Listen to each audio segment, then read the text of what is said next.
We sometimes forget how old this planet really is.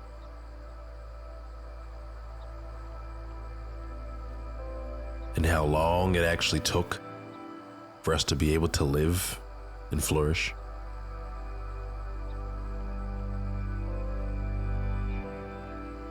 But some of the biggest changes happen just like that.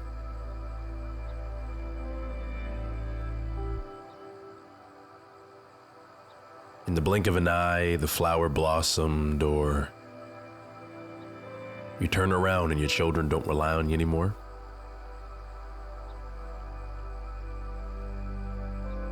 Reminds us to just take it slow. Try to live in the moment a little bit. And tell the ones you love when you're proud of them.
Welcome to Generations, Black Memories of Nova Scotia. We're taking you around the block to speak with members of our communities about what they remember growing up where they're from. And most importantly, who their families are.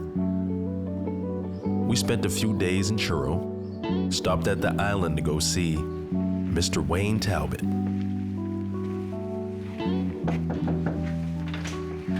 Hi, Wayne. Hey, Lance. Nice to meet you. How you doing, man? Very, very good. Yeah. Yourself? I'm great. I'm Okay. great. Thank you for letting me come up. Oh, no, not a problem. Come into my home. Yes. Should I take my shoes off? No, that's fine. Okay. All right. Cool.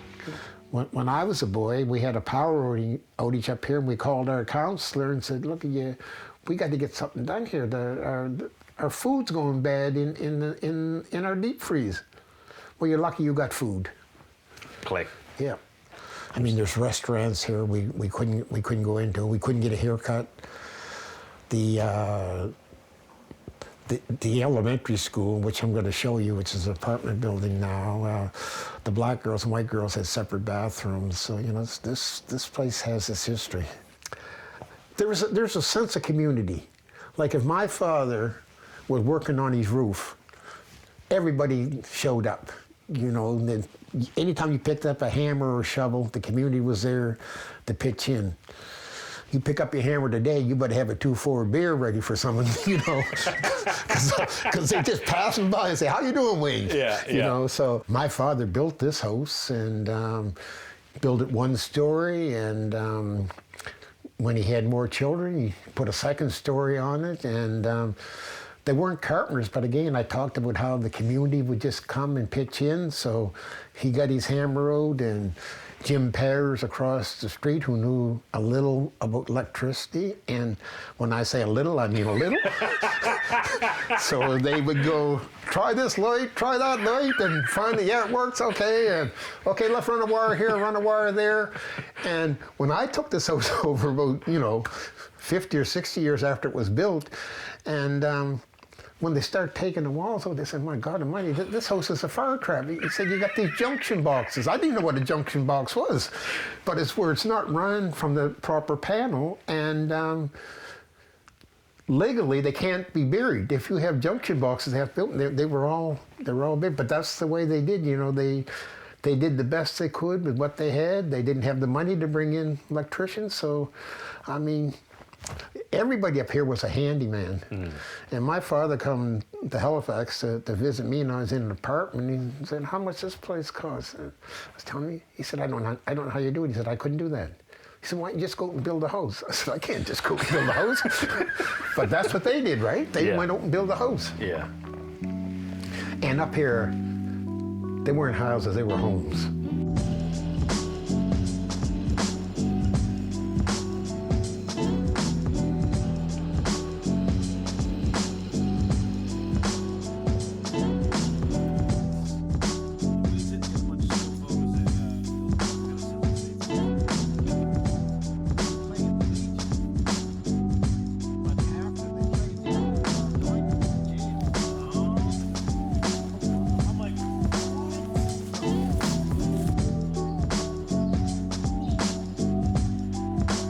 The Minnis family primarily, who they owned that, where that red house is right out to the street, and they owned over where number 1 green is, so a fair chunk of the land.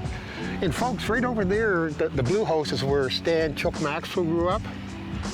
That's crazy. 18, you say there's 18 kids in there? 18 kids.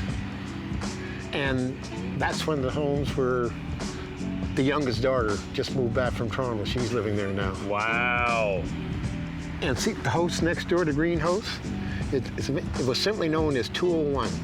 That's where we partied. So where are you going tonight? We're going to 201. Is that where Jude lives now? Jude is the next one, where the black car is. Yeah. Again, that house was in his family. Most of the houses have been remodeled, and certainly all of them have been sided. A few of them are new. Like houses were homes. Yeah.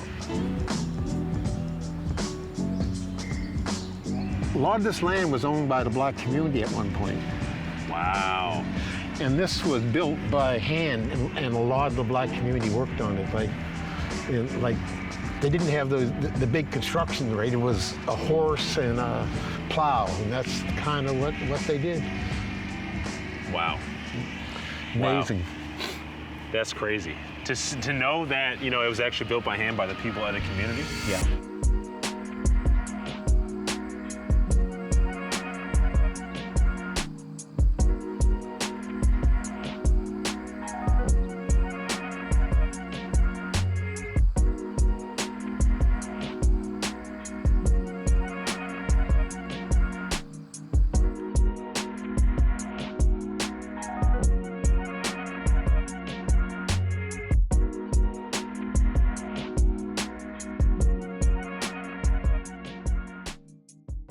Like our childhood was happy. Like I told you a little earlier about all the racism that we experienced. At the time, we were too young to realize. We didn't see it as that, right? We had a self-contained community. The golf course was there. That was our summer job. We caddied. We hunted golf balls, and we claimed some of the acreage for our own playground. We played football there, and the golfers had to wait till the play was finished. And then the back 7 holes on the golf course, we called them the island holes because we played them. We didn't have a membership. Periodically, they'd send the police up to chase us off. We'd run across what's known as number 7. There's a little brook there. We crossed the brook. The police wouldn't. Lay in the grass for 5 minutes and get the clubs and, set off where we did. A lot of good athletes come out of this little community. I mean, and the other good thing is education was stressed here. My father had grade 2. My mother had grade 9, but all our kids went to university, all graduated. I ended up with a nice career at the government. I have a brother living in Detroit who's an engineer.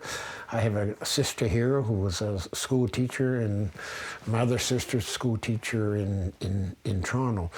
Education was really stressed in this community. Yeah. I was never a great student. I was probably bright enough, but I didn't apply myself. Like my focus was sports. And that kept the education side on stream because you had to at least have passing grades to participate. So I went that route. And when I had finished school in '67, I had a cousin from Boston who would come up every year, and he came up in '67, and he said, "Wayne, you interested in going to Montreal to Expo?" I said, "Sure." I said, "But then, I have to go to college in the fall, but I'd go up." And he said, "Well, we'll go up." And he said, "We'll go down to Boston for a while." And I went to Boston, and I was illegal. He made up a social security number, and I got a job at a Christmas card factory. And He made up a social security number. oh yeah, I didn't have a real one. He just breathed out and he said, "You're a graduate of Maggie Walker High School somewhere there." And I had this job. And You're a legal immigrant up there. a legal immigrant. And Mom called and said, "Oh, Wayne, I got your acceptance letter from Dell. You have to be home in 2 weeks." I said, "Well, Mom, I'm not going to come. I'm not going to go to college. I got a good job down here. I'm in a Christmas card factory." Said, "Boy, you be on the bus tomorrow, or your father be coming down to get you." So I got on the bus. It was the best thing I ever did. Yeah. Yeah, and like I say, the parents stressed it because they knew that was the only way out for us, right? That you had to be educated. Said, back in them days, if you were black growing up, you had 2 strikes on you, and the inside fastball was coming. If you didn't hit it, you're in trouble. So, Yeah. and I think for the size of this community, we probably send more people to the university than any other black community in the province. And I think I could pull the figures to prove that. There was a lot of love in this community. I mean, I grew up, surrounded by love. It was tough love, right? Because, like I said, my parents weren't educated, but they insisted that you get education. My mother told me, "Okay, you're going upstairs to your beard room, take your books." And I said, "I'm not going to read them." She said, "No, you'll get bored. After a while, you start reading them." And that's what happened. I got bored and I started reading them. Yeah.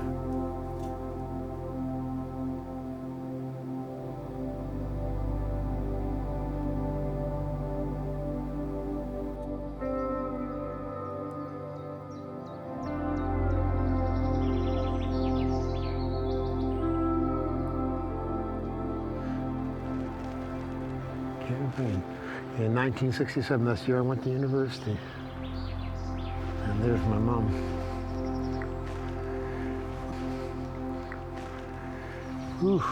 I've only been back once since I buried my mother.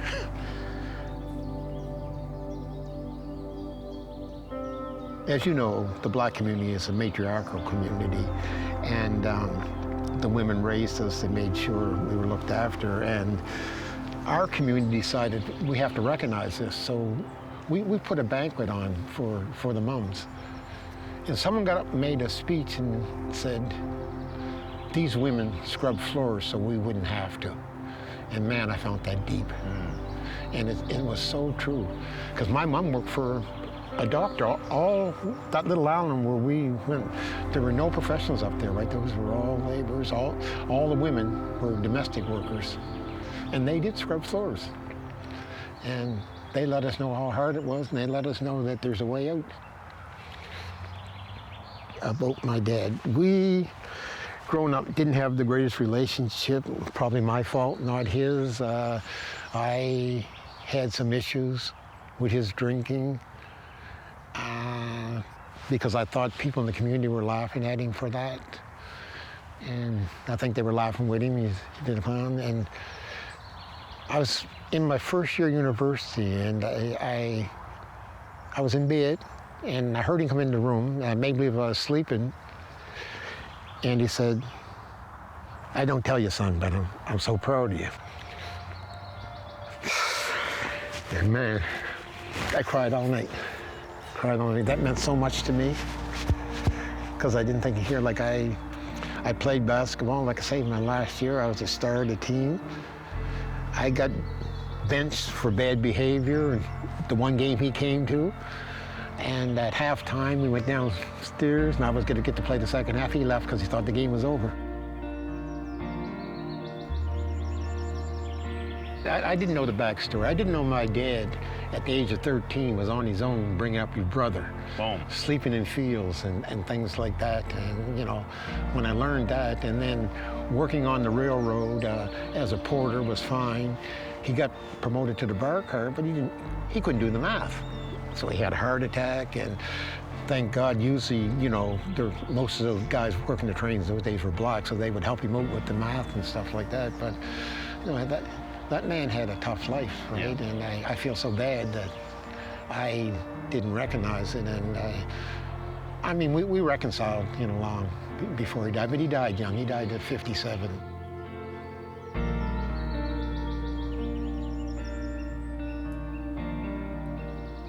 So anyway, this is part of our history. It has changed. Our people are being buried in lots throughout there. But like I said, the church owned this property. They sold lots to a lot of the older folks who brought 5 and 6 at a time, and that's why some of the current generation is still being buried here. Right. Not so much now because of discrimination, but because you go in there and pay $2,000 for a plot, or come out here and have one that's already been paid for. I think I'm choosing over here. Yeah. And my peeps are here, so you know. Exactly. I have a sister, and a mom, and a dad here. I'd be perfectly fine here. This guy looks like he will box your head off. Oh yeah, they said he was a fighting son of a bad gun. man. And the minister said, like you said, if you wanted to go out in the street, he said, just let me change my clothes. So wait, what was his name? Randall. And he was from Weymouth. Yeah, Weymouth Falls. Yeah. I wonder if he was a Langford. He was. Because if you like to fight, Yeah, you know, the Langfords, they You do know? that. There's my dad when he was in the Army. So I love this picture. Oh my gosh. And this is your dad? That's my dad when he's in the Army, yeah. And that's I think that is the picture that is on, Truro was selling these spots for $150. And they were just uptown. And of course they were all white soldiers. So Nolan Borden, who you asked about the Bordens, he grew up on down here. And he stole the idea. We went out to Millbrook, and the Aboriginal community, they were celebrating their heroes like that. So Nolan wrote Ottawa, Veterans Affairs, got some money, and we went around to the town. I said, we don't want our soldiers uptown. We want them in the 3 black communities. Mm. And the families paid. Like I paid $150 for my father's one, and you know, they made up a little flag which they gave us, and that. And they come up. The town hangs them every year. They don't charge us. They put them up. We said we want them left up for 2 weeks. So they do that. They come and take them down. That's cool. That's beautiful. Yeah. When I got on council, I was having problems on this street, getting a lot of complaints about water pooling. So I went to the engineer and said, what's up with this? How come we can't fix this? He said, Wayne, without curb and gutter, you can't get a proper grade. I said, why the hell ain't we get a proper grade? I said, oh no, this is not right. So we put some pressure. I went to council. I said, look, I want Ford Street and I want West Prince Street done. And they got done. So now the town has signed a proclamation to work with the black community. We formed a committee, 5 people that work for the town. I'm on it as a counselor, and 5 people from the community. And I went to the CEO. I said, no, that's not going to work. I said, I don't want 5 white people from the town sitting across from 5 black people from community. So I want 2 of the town seats for the community. So the community really has 7 seats on it. They've given us a room in the library, and we went up to the junior high kids and had a contest, you know, name the room. And the name we selected was the Unity Room. But the town has furnished it. They've given us some computers and stuff. It's ours. We don't pay for it. The community can book it for whatever type of meeting that they want. So that's been a positive. We basically run the town. Yep.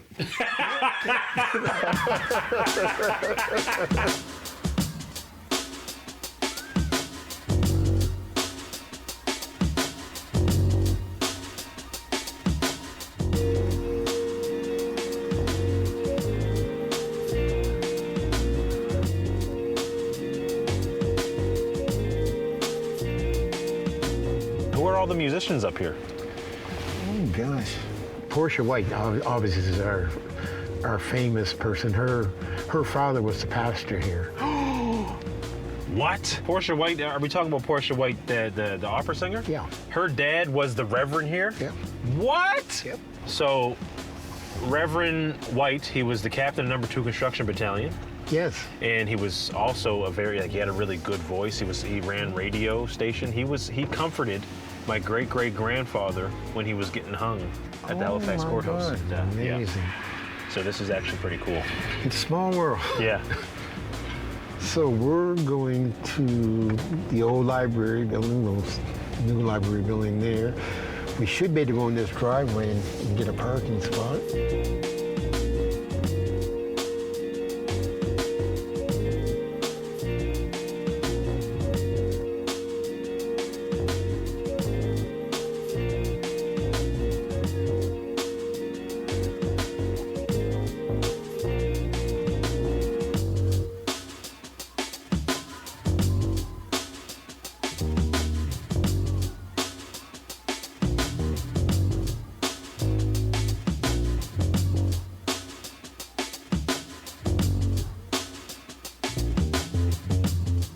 Was to teach the kids about blackness, about black history, and the stuff that they weren't getting in the school system. Yeah. They taught them, to have pride. It's nothing wrong with being black. I am somebody was their saying, and a lot of these kids left that program with that ingrained on their brain. I am somebody. So it was very good in that. And the kids did this, like they're recognizing. We got Raymond Tynes on there as one of the stars. Yep, Sam Langford, Rocky Jones, Portia White-Sear. Wow. I didn't make the lineup. I'm striving. We'll get there soon. This is a cool room. I really appreciate that they put this on for the community.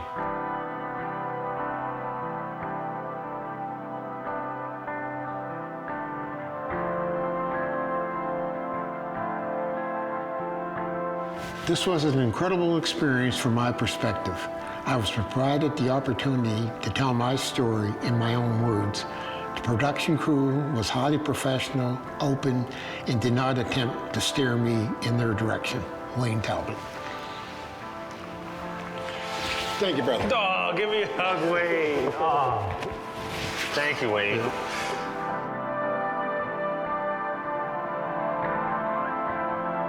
From singing in church to performing in front of thousands, from caddies to all-stars, from not being able to sit at the table to deputy mayors.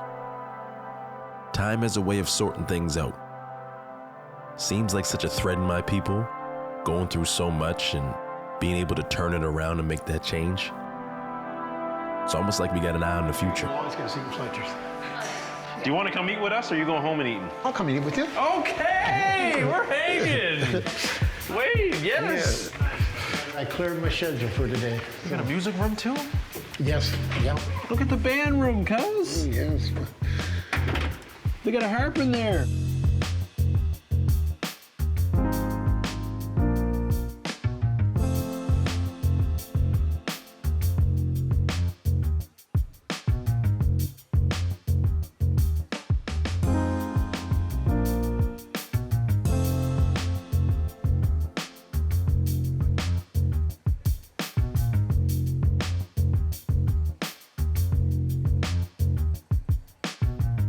I went from a town where I couldn't get a haircut to being the deputy mayor. Straight up. Yeah.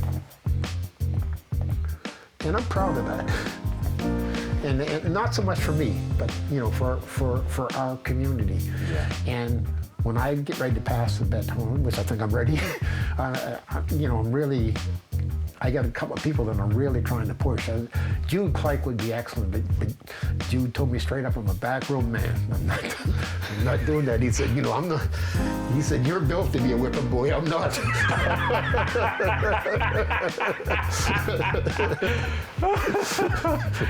Oh, Because you do take some heat.